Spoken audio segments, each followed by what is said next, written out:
Tucked away in the southwest of England's green and pleasant land is the Moor of the Dart. It's a landscape filled with rivers and rivulets, hills and tors, and monuments ancient and old. It's also a land filled with legends and history.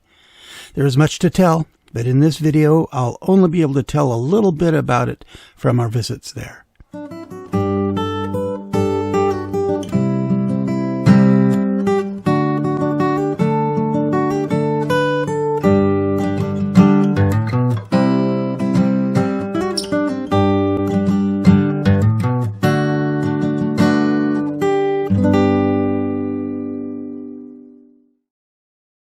I am a Yank in Sussex. One of my favorite places to visit outside of Sussex is Dartmoor.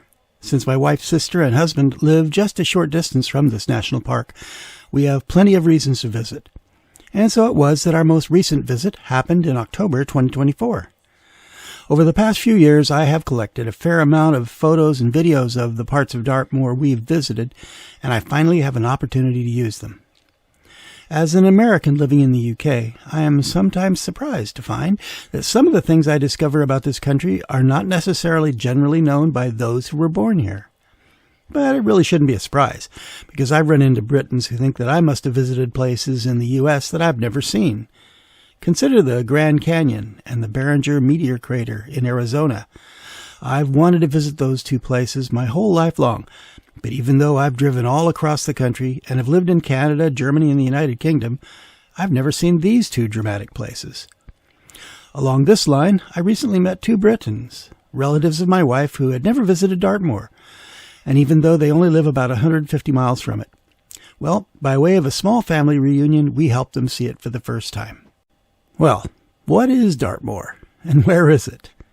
Geographically, Dartmoor is located in the southwest of England in the Shire of Devon. It's a moorland that covers about 954 square kilometers, that's 368 square miles. It's been a national park since 1951. There are currently about 34,000 people living in all of Dartmoor, in the many villages and hamlets. But this isn't anything new. Human habitation in Dartmoor goes back into prehistory, and one can find Neolithic, Bronze, Iron Age, and medieval remnants. In fact, those remnants are among the big attractions. Dartmoor is also famous in literature and the visual arts. The most famous literary item has to be Sir Arthur Conan Doyle's The Hound of the Baskervilles, which is set on Dartmoor. Geologically, Dartmoor is an exposed part of what is called the Carnoobian batholith. What is a batholith, you may ask? Well, a batholith is a large mass of intrusive rock formed from the crystallization of molten rock or magma beneath the Earth's surface. This map here shows the extent of the Carnoobian batholith and shows the parts of it that are exposed. As you can see, all of Cornwall and a large part of Devon lie upon this bit of geology. The Scilly Isles are also part of the batholith out at sea that rises just a bit above the surface. This view of Scilly from a microlight aircraft gives an idea of what it looks like from the air. So let me answer a few questions before I proceed. First of all, what is a moor? Moorland is a kind of habitat found in upland areas in temperate grasslands, savannas, and shrublands. It tends to feature low-growing vegetation on acidic soils, meaning it's hard to grow regular crops on. It generally means uncultivated hill land, but can also include low-lying wetlands. When you examine Dartmoor, it's clear that this describes it quite well. Now, this particular moor is of the Dart. So what is the Dart? Well, the Dart is a river, and that river is what Dartmoor is named after. It has two major tributaries, the East and West Dart, and they both rise on the moor. They meet at a place called Dartmeet, appropriately enough, and then proceed to the sea, entering at a location called Dartmouth, or Dartmouth. There are several other rivers that rise on Dartmoor, including the Tane, the Taw, the Tavy, the Lyd, and the Avon. That's not the Avon associated with Shakespeare, by the way. In this video, I'm going to be talking about tors, and we'll be visiting 3 of them. So what is a tor? It's a freestanding rock outcrop that rises abruptly from the surrounding smooth and gentle slopes of a rounded hill summit or ridge crest. In the southwest of England, the term is commonly also used for the hills themselves, even if the hill doesn't have a rock outcrop at the top. The tors stick up out of the ground, but they're not simply rocks sitting on a hill. They make up the hill, and the bedrock beneath all the ground surrounding the tors. The rocky outcrop is what is seen due to erosion from wind, rain, and the freeze-thaw cycle. If you start digging anywhere on Dartmoor, you will soon enough hit the granite bedrock, the batholith that I mentioned earlier. As one wanders about the moor, besides the usual small animals such as birds and insects, one encounters ponies, sheep, and cattle. These graze fairly freely on the moor and are owned variously by the farmers here. One extremely significant feature of Dartmoor is the evidence of human prehistoric and medieval relics and remains that can be found throughout the landscape. All ages of human progress are featured here, from the Stone Age, Bronze Age, the Iron Age, and into modern times. There are cairn circles, hut circles, stone boundaries, hill forts, kist burials, and barrows. Practically all of human history is demonstrated on Dartmoor. In this video, I'm going to present our views of Dartmoor in the form of a single journey by automobile. But the large number of photos and videos I'll be showing were not collected in one day or one visit. These were collected in 5 visits over the past 7 years. So you may notice that the weather conditions in the views will vary more than you would normally expect in a single day. Due to where we usually hang out when we're in the area, which is in the town of Kingsteignton, the best way for us to enter Dartmoor is through the town of Bovey Tracey. What an interesting name, right? It's on the River Bovey, and it was a major part of the manor belonging to the Norman French de Tracey family, so Bovey Tracey. We've never stopped there for any reason, but it looks very nice. It's an old Anglo-Saxon settlement, so it's well over 1,000 years old. From Bovey Tracey, it's a short drive to the edge of Dartmoor, and as we emerge from the trees and shrubs, we get a view of the Hundatorra rocks, or just Hundatorra. And there it is. After emerging from the trees, you'll find a visitor center with plenty of touristy and informational materials about Dartmoor, and maps. You'd be well advised to pick up a map. There are also public toilets here, and given the relative scarcity of such on the moor, it's a good place to take advantage, just in case. One can park here at the visitor center and make one's way to the Tor, and some do. But there are 2 better parking spots just a bit further down the road. One of them is quite close to the Tor itself. As you can see, there are horses and cattle wandering around the immediate area. These include the breed of pony called the Dartmoor Pony. This is a particularly hardy breed with excellent stamina. Over the centuries, they were used as a working animal by local tin miners and quarry workers.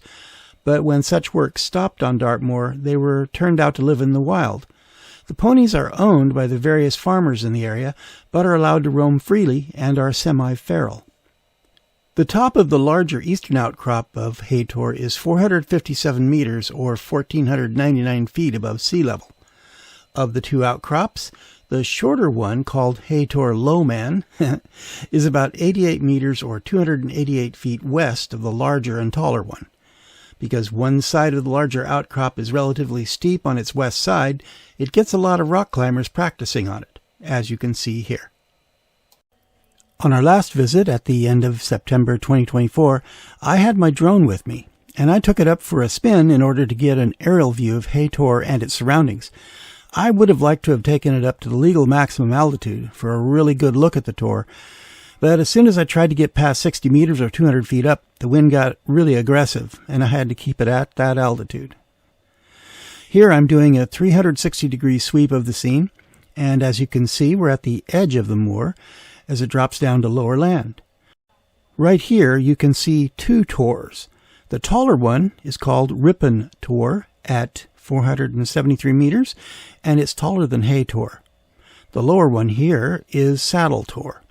Saddle Tor is like Hundatorra, being an avenue tor, where the granite between the 2 main outcrops has been eroded away. As the view comes back to the Hundatorra itself, one can see in the distance our next tor, which is Hound Tor. So on we go. It's not a long drive to Hound Tor, only about 3.5 road miles from Hundatorra. It's only about half that if we walk directly cross country. But in a car, if traffic permits, and it usually does, it's only about a 5 to 8 minute drive. One thing you need to watch out for on Dartmoor roads, and that is the cows, horses, and sheep. They are not shy about grazing or walking near the roadway, so keep a sharp eye out. And of course, there are people around too, watching the animals do their thing. When you arrive, there's a nice car park at the base of Hound Tor, and the parking area is only a quarter mile from the Tor's summit. It's a fairly gentle walk uphill. Like the other tours, you'll have to watch your step because cows and horses leave their sign wherever it's convenient to them, and not us. The name Hound Tor may have inspired Sir Arthur Conan Doyle's tale of the Hound of the Baskervilles, but why this tor has the name isn't certain. 19th century scholar and antiquarian Sabine Baring-Gould claimed that it got its name because the shape of the weathered blocks on the summit resembled the heads of dogs peering over the battlements of a fortress. But according to a local legend, Hound Tor was created when a pack of hounds were turned to stone by a coven of witches who were angered when the hounds overturned their cauldron, and the hunter running them was turned into a stone pile himself. That stone pile is now called Bowerman's Nose and stands about a mile north of the Tor. There are a couple of quite visible ancient remnants nearby. Southeast of Hound Tor, just an easy quarter mile from the top of the Tor, is the remains of a medieval village. The village's name was Hundatorra, which oddly enough is Germanic or Saxon, meaning hound or dog Tor. Its last period of occupation was from the 1200s to the 1400s AD, but the site was first occupied by Bronze Age people from 1700 to 1000 BC, and traces of its prehistoric circular stone huts still remain. Another prehistoric site is even closer to Hound Tor. It lies only about 275 yards southwards from the Tor's summit and consists of the remains of a stone kist surrounded by a small incomplete stone circle. A kist, or Cist Grave, by the way, is a small stone-built coffin-like box or ossuary used to hold the bodies of the dead, though there's no dead there now. There are other prehistoric relics nearby, including ancient hut circles. Hound Tor has been used as a backdrop for a number of films or television episodes, one of which was in the Sherlock series episode Hound of the Baskervilles, appropriately enough, in which Sherlock and Dr. Watson are shown walking across its summit near sundown. How spooky. Now, we move along to a very pretty village called Widecombe-in-the-Moor. Widecombe is only a few minutes' drive from Hound Tor. As we top the ridgeline here, with Widecombe in the valley below, you can see that the valley is quite deep. From the rise to the valley floor is 163 meters, or 535 feet. On the way down, we stopped briefly in a parking area so I could get some footage from higher ground. The name Widecombe comes from an older name, Widecombe, where withy means willow, and combe is from the Celtic languages meaning valley, but especially a dry valley. So the name means Willow Valley. Here I'm flying the drone towards the village from near the edge of the valley. It's a lovely village, and the drive into it from Hound and Hayes Tor is quite dramatic, since the road into the valley can be quite steep and winding at times, as you see. Like Hundatorra, the ancient village near Hound Tor, Widecombe goes back deep in prehistory, with a farming field system around it that was already in place by 1500 BC. Whether the area was steadily occupied from then until the first documentary mention I've been able to identify, which was during the reign of Edward the Confessor in the mid-1000s AD, I couldn't say. But the archaeological finds that have been collected in the local area include stone tools, so the area certainly goes back to the Stone Age in terms of human occupation. Widecombe has the usual appurtenances of the typical English village, including 2 pubs, a cafe, a number of gift shops, and a church. And what a church! For a village the size of Widecombe, with just 196 households according to the village website, the church dedicated to St. Pancras is quite outsized. It was originally built in the 14th century, and like Sussex's Winchelsea and Rise churches, its size and relative grandeur sometimes leads it to being called a cathedral. And its nickname reflects this, being sometimes called Cathedral of the Moor. And just like Winchelsea's and Rise churches, the size of St. Pancras is due to the village's or town's past prosperity. Nowadays, a major part of Widecombe's income is from tourism, but historically it was a prosperous mining town. The primary metal being mined in the local area was tin, but also some copper was mined as well. One amazing event that occurred at the church was during the Great Thunderstorm of 1638. An afternoon service was taking place at the time, and the building was packed with about 300 worshippers. 4 of them were killed, around 60 were injured, and the building was severely damaged. Written accounts by eyewitnesses included one of the first recorded instances of ball lightning. According to local legend, the great thunderstorm was caused by the village being visited by the devil. I'm sure it seems so. Every year, the village holds a fair on the second Tuesday of September. Those visiting will see displays of quality livestock, although there are other attractions, including a dog show, displays of local produce, vintage farm machinery, rural arts and crafts, bale tossing, and a now traditional appearance by Uncle Tom Cobley, a local resident in fancy dress, riding a gray mare. There's also the singing of a folk song of the same name, Old Uncle Tom Cobley and all. Here you go.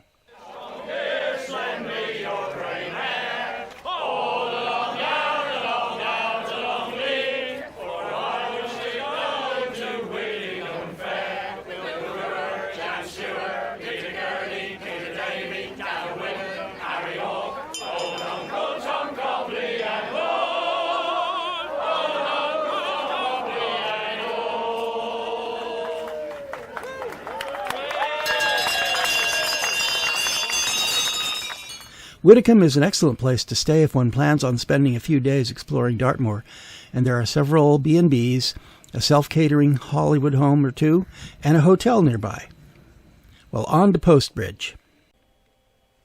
Postbridge, believe it or not, has a bridge. Actually, it has 2 bridges, and the bridges cross over the East Dart River. It's a very small settlement, and besides the bridge, it consists of only a few houses, a shop, a pub and hotel, and a National Park Tourist Information Center. But before we reach Postbridge, our route takes us from Widecombe, passing by an easily visible stone circle. It's located on the southern end of the Sousson plantation. The fir trees around the circle are part of the plantation. The trees are somewhat new, having been planted here in the late 1940s. But there was a bit of controversy about the trees, since not only did the adult trees obliterate the Bronze Age features in the area, they also covered the remains of an old rabbit warren and some old tin mining relics. The circle is known by various names: the Sousson Common Circle, Ephraim's Pinch Circle — Ephraim's Pinch is the name of the crossroads, by the way — Sousson's Field Circle, these being a few of its modern names. However, go way back in history and you'll find a few more: the Ring of Stones, Ringistan, and 7 Stones. And now we come to Postbridge. The road bridge over the East Dart isn't the most impressive of the 2 bridges. It's old, but not that old, having been built only a little over 300 years ago. It's older than me, though. And it's a Grade 2 listed structure. The famous Clapper Bridge, however, is many more centuries old. First recorded in the 14th century, the bridge is believed to have been built in the 13th century. That's in the 1200s. Over 700 years ago, to enable pack horses and small horse-drawn carts to cross the river, carrying tin to the town of Tavistock. From the folks gathering around the bridge, it's an obvious popular attraction. It was believed at one time that such bridges, and yes, it's not the only one, as we'll see in a bit, were prehistoric. But no, most were erected in medieval times. The Postbridge Clapper Bridge's horizontal slabs are a bit over 4 meters long, 2 meters wide, and weigh over 8 metric tons. That's 7.9 long tons or 8.8 short tons each. This is a great place to have a picnic. And now, let's go to a meeting. We leave Postbridge and head out on a road roughly parallel to the East Dart, which we will cross where it meets the West Dart River. And of course, the village located where they meet is called Dartmeet. Because it's quite a tourist attraction, there's a large car park with a public toilet facility and a little snack bar. There are places adjacent to the car park where you may have a picnic while listening to the river burble over the rocks.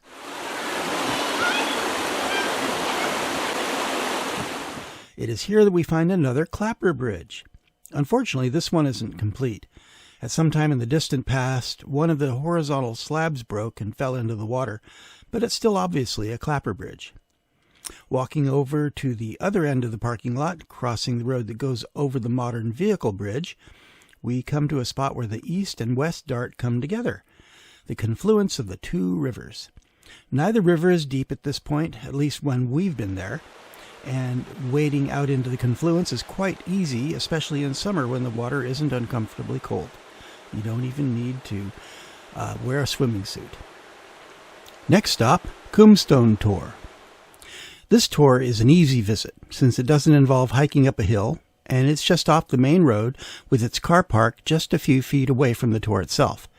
It's also not hard to get on top of the Tor rocks, but be careful, because the weathered stone composing the Tor is kind of rough and can cause nice scrapes if you brush too hard against it. The name of this Tor is a combination of the old Celtic word for valley, cumb, and the English word stone, so it's the Valley Stone Tor. There isn't much more to say about this Tor, as fortunately or unfortunately there are no legends or famous stories associated with it.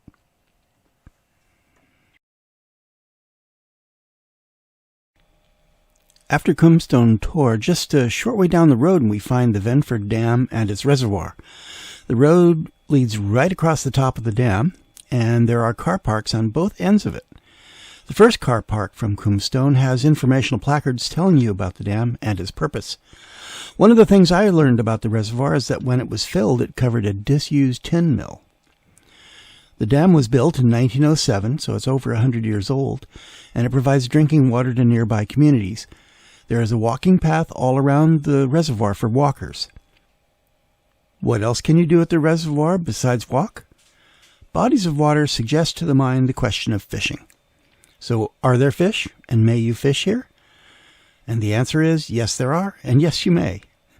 This is a free fishing water with a bag limit of 4 fish over 10 inches.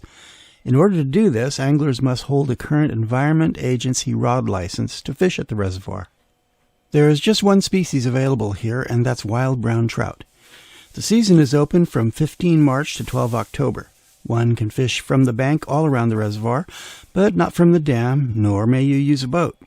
Fishing here is governed by the Southwest Lakes Trust. I'll include their website address in the video's description. With Venford Reservoir, our simulated journey for this video comes to an end. But I thought it worth pointing out that there are many other features that make a visit to Dartmoor well worth its while. This includes the annual 10 Tours Challenge weekend hike in early May. Organized by the British Army, it is attempted by 2,400 teenagers in 400 teams of 6 who navigate routes of 35, 45, or 55 miles, depending on age, over the northern half of Dartmoor, visiting 10 nominated tours or checkpoints in under 2 days. Teams must be self-sufficient, carrying all that they need to complete their route and stay out overnight safely. Dartmoor is lovely, even when it's not due to weather.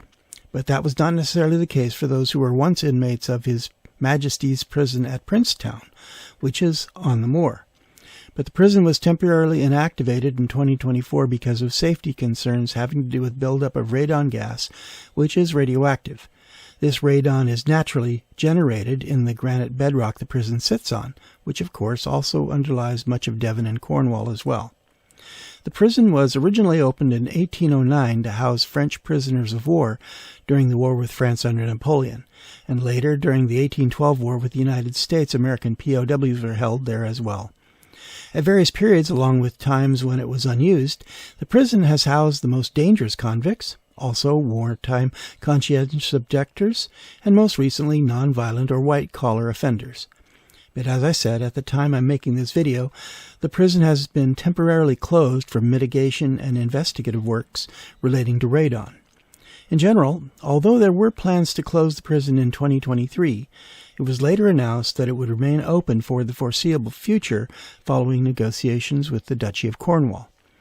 But even though the prison itself is closed, the prison museum remains open for tourism, so you can drop in to learn its history. Because of the openness of the terrain going back to the Napoleonic Wars, parts of Dartmoor have been used by the British Armed Forces for training. There are Army training camps at Oakhampton on the north edge of the moor boundary and at Willsworthy. The Ministry of Defense uses about 11% of the national park for maneuvers and live firing exercises. Red and white posts mark the boundaries of these military areas, which are also shown on Ordnance Survey 1 to 25,000 scale maps. Flagpoles on many tours in and around the ranges fly red flags when firing is taking place. The area taken up with live firing ranges is 9,187 hectares, which is 22,700 acres, and they're used on average 120 days per year. They're used for small arms, mortars, and artillery smoke and illuminating shells.